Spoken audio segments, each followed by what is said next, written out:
Bom dia, meus queridos amigos. Que a paz de Jesus nos envolva nesta manhã, nesse dia de trabalho, de alegria em nossos corações. Que as luzes benditas do Natal já envolvam os corações e os pensamentos de todos nós, para que tenhamos uma comunhão espiritual bem íntima, partindo do âmago do nosso coração, no profundo sentido de gratidão, sentindo o manancial de amor de Jesus já a nos envolver de forma mais próxima. Hoje nós vamos ler Mistérios ocultos aos doutos e aos prudentes. Disse então Jesus essas palavras: Graças te rendo, meu Pai, Senhor do céu e da terra, por haveres ocultado essas coisas aos doutos e aos prudentes, e por as terem revelado aos simples e aos pequenos. Mateus capítulo 11, versículo 25. Pode parecer singular que Jesus renda graças a Deus por haver revelado essas coisas aos simples e aos pequenos, que são os pobres de espírito, e por as ter ocultado aos doutos e aos prudentes mais aptos na aparência e a compreendê-las. É que cumpre se estenda que os primeiros são os humildes, são os que se humilham diante de Deus e não se consideram superiores a toda a gente. Os segundos são os orgulhosos, envaidecidos do seu saber mundano, os quais se julgam prudentes, porque negam e tratam a Deus de igual para igual, quando não se recusam a admiti-lo, porquanto na antiguidade douto era sinônimo de sábio. Por isso é que Deus lhe deixa a pesquisa dos segredos da terra e revela os do céu aos simples e aos humildes que diante dele se prostram. O mesmo se dá hoje com as grandes verdades que o Espiritismo revelou. Alguns incrédulos se admiram de que os espíritos tão poucos esforços façam para os convencer.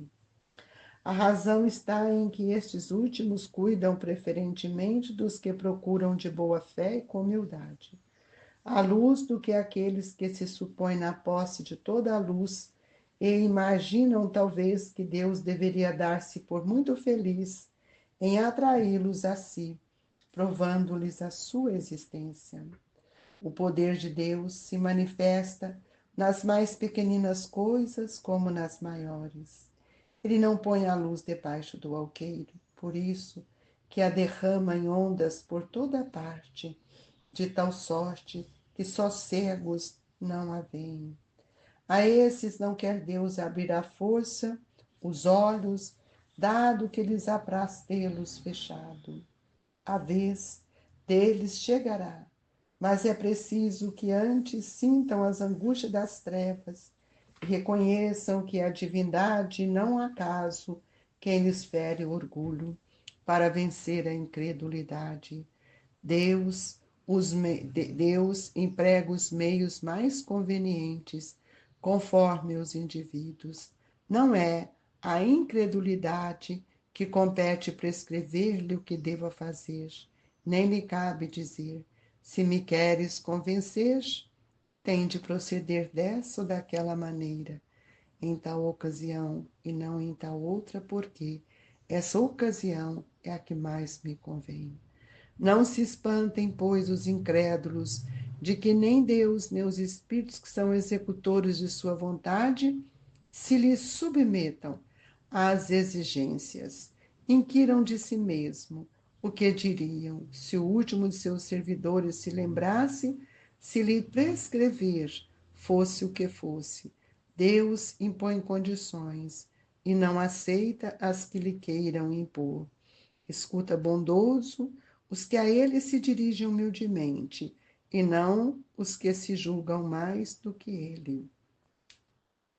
Perguntar-se-á: não poderia Deus tocá-los pessoalmente por meio de manifestações redundantes, diante das quais se inclinasse os mais obstinados incrédulos? É fora de toda dúvida que o poderia, Mas então que mérito teria eles e ademais que serviria? Não se vê em todos os dias criaturas que não cedem nem a evidência, chegando até dizer: ainda que eu visse, não acreditaria, porque sei que é impossível. Esses se negam assim a reconhecer a verdade. É que ainda não trazem maduro espírito para compreendê-la, nem o coração para senti-lo. O orgulho é a catarata que lhes tolda a visão. De que vale apresentar a luz a um cego? Necessário é que antes se lhe destrua a causa do mal. Daí vem que o médico hábil, Deus, primeiramente corrige o orgulho, ele não deixa ao abandono aquele que seus filhos se acham perdidos, porquanto sabe que cedo ou tarde os olhos se lhe abrirão. Quer, porém, que isso se dê de modo próprio, quando, vencido pelos tormentos da incredulidade, que venham de si mesmo lançar-me nos braços e pedir-lhe perdão. Quais filhos pródigos. Amigos queridos, cada dia que a gente lê um item do Evangelho, nós sentimos a grandeza do Mestre, para que nós todos possamos compreender de forma tão grandiosa que é os seus ensinamentos.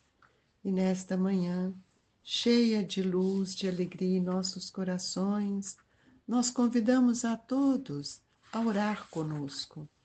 Pai nosso que estais nos céus, santificado seja o vosso nome. Venha a nós o vosso reino. Seja feita a vossa vontade, assim na terra como nos céus. O pão nosso de cada dia nos dai hoje, Senhor.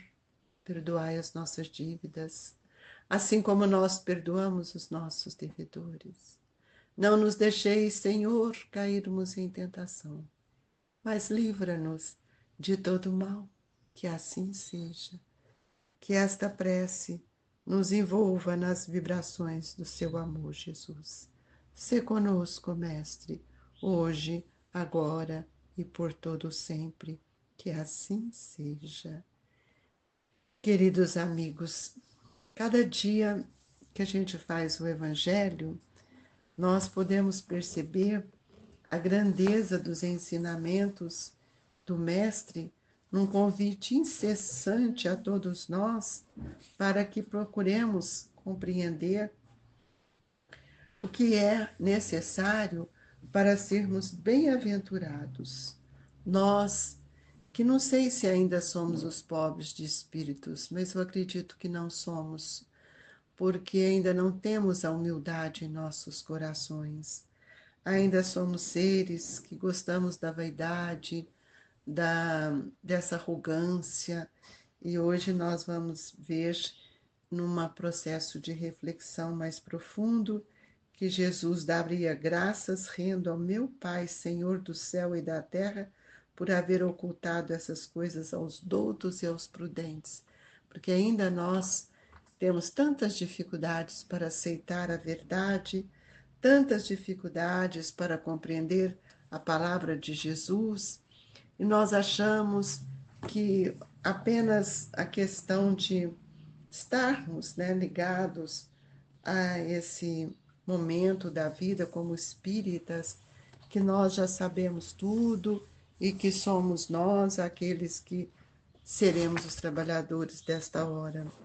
Nós precisamos entender que desde o processo em que nós vamos querer nos instruir ou conhecer melhor, nós precisamos dessa escola do mundo, porque a humanidade, ela tem nos mostrado as diversidades de seus carismas, e muitas vezes a intelectualidade requintada, ela nos entristece muito, porque elas se distanciam da verdade.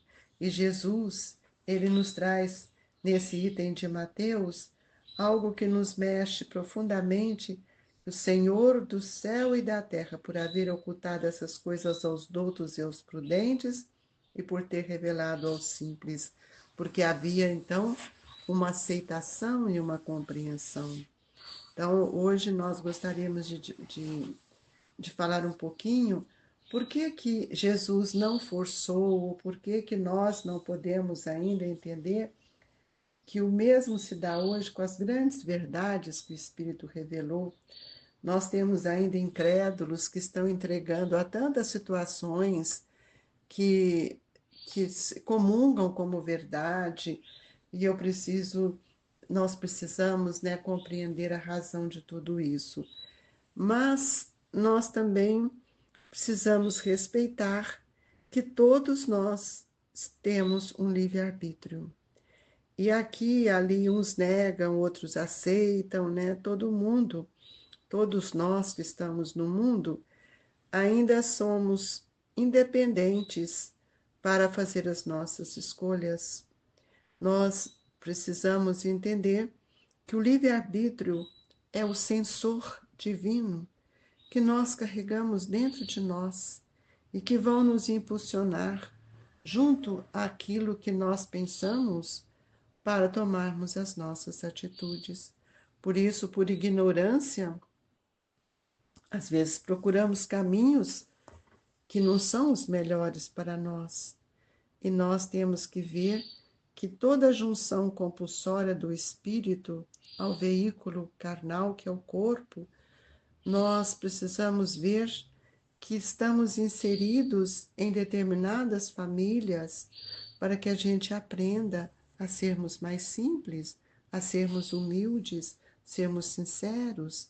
Nós encontramos a necessidade de compreender a lei do trabalho como a obediência que vai nos oferecendo dia a dia meios de raciocinar, de trabalhar mais a indisciplina com todos nós. E para sermos pobres de espíritos, nós precisamos cultivar dentro de nós o verdadeiro sentimento de amor. Então, para que a gente possa fixar as realidades que o Evangelho traz, nós precisamos examinar o nosso pensamento com muita profundidade, o que nós queremos, para observar o livre-arbítrio, como nós temos feito nossas escolhas. E muitos de nossos irmãos têm buscado os caminhos que mais tarde vão lhe trazer um grande desencanto, porque eles estão pensando que a felicidade ela está na construção dos bens. Quantas pessoas estão atrás do dinheiro e não são felizes. E nós precisamos ter fé, ter coragem e não amontoar, acumular, mas nós precisamos de ter aquele momento de entrar em contato conosco para a gente perceber se nós não estamos caminhando também para a avareza e que muitas vezes esquecemos de buscar a orientação divina porque nós nos consideramos uma pessoa ainda extremamente vaidosa.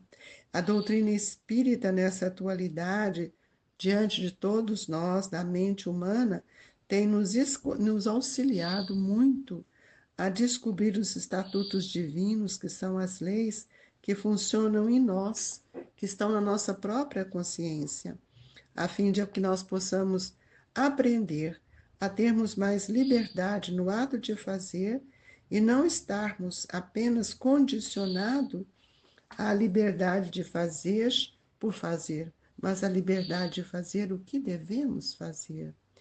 Então, nós temos que estudar muito e compreender o papel da lei da reencarnação, porque as nossas dores, as nossas dificuldades também estão inseridas, muitas vezes, no contexto de que somos inseridos no contexto familiar. Então, a cultura hoje não é a mais importante. Cultura acadêmica, ela vai nos auxiliar a vencer as questões do mundo, a desenvolver a nossa inteligência, mas o que nós precisamos buscar com muito cuidado é aquilo que o Evangelho de Jesus tem nos ensinado, para sairmos da incredulidade e nos esforçarmos para compreender todos os ensinamentos à luz da razão, porque a razão é que vai nos ampliar a nossa fé e vai nos mostrar o verdadeiro sentido da humildade. Todos nós precisamos de compreender o que seja ser humilde. E é por isso que o Evangelho nos fala mistérios ocultos aos doutos e aos prudentes, porque eles não têm olhos de ver a grandeza da vida do Espírito. Os orgulhosos, eles se envaidecem, eles não têm tempo para isso. E os doutos, que quer dizer que são sábios, também estão ligados a outra situação. Por isso é que Deus lhes revela, lhes deixa a pesquisa dos segredos da terra e revela-os do céu aos simples. Porque é muito mais fácil eu compreender o valor que a vida nos oferece e a entender a oportunidade que Deus está nos concedendo na atual reencarnação. Como é bom a gente sentir a grandeza de Deus em nossa vida. E o poder de Deus se manifesta nas pequenas coisas. E é por isso que, quando Jesus nos disse que nós não podemos pôr a luz debaixo do alqueire, por isso que derrama por ondas por toda a parte, e só os cegos não a veem. A esses não quer Deus abrir à força os olhos, dando-lhe a praz tê-los fechado. Mas todos nós enxergaremos a verdade, hoje ou amanhã. Por isso que a doutrina espírita nos mostra o valor da reencarnação. E nós só seremos bem-aventurados quando nós compreendermos que as bem-aventuranças só acontecerão quando nós verdadeiramente compreendermos o papel da reencarnação. Aí, amigos, é preciso que cada um consulte dentro de si o que veio fazer, de que forma tem vivido, qual é a possibilidade que você tem para servir a Deus. E aí nós vamos ver quando o Evangelho nos traz, nessa mensagem que Kardec nos explica, esse tema do Evangelho, ele nos mostra.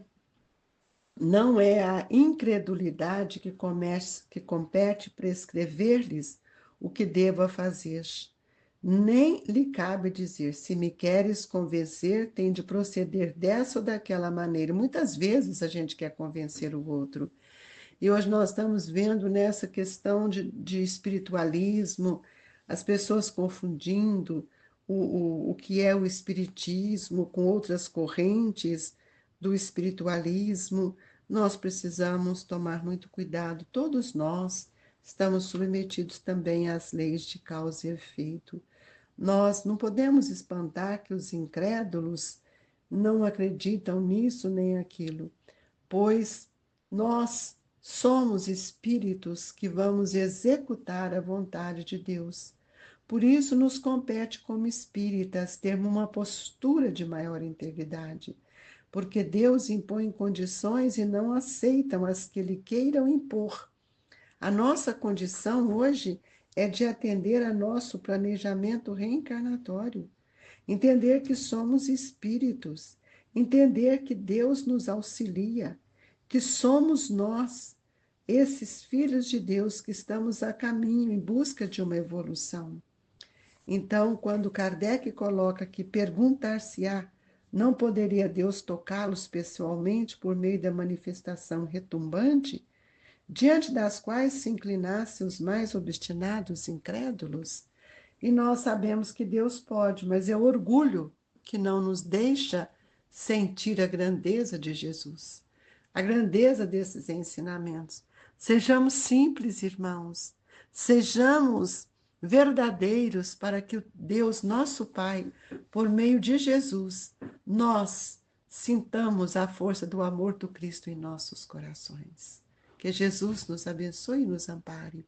E nesta hora do passe, pedimos a Deus que nos envolva em vibrações, que Jesus, o médico de nossas almas, transmita-nos a sua energia, que Eurípedes Barçanufo, este espírito amoroso que trabalha por todos nós em nome de Jesus, acalente as nossas dores pela compreensão.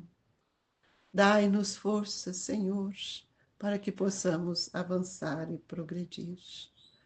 Que a água seja fluidificada e que a esperança possa sair de dentro de nós para administrarmos o nosso pensamento no campo da simplicidade, do amor e da caridade. Se conosco, Jesus, que assim seja. Obrigado, Mestre. Um abraço, amigo do Grupo Espírita Esperança e Caridade, Colégio Allan Kardec.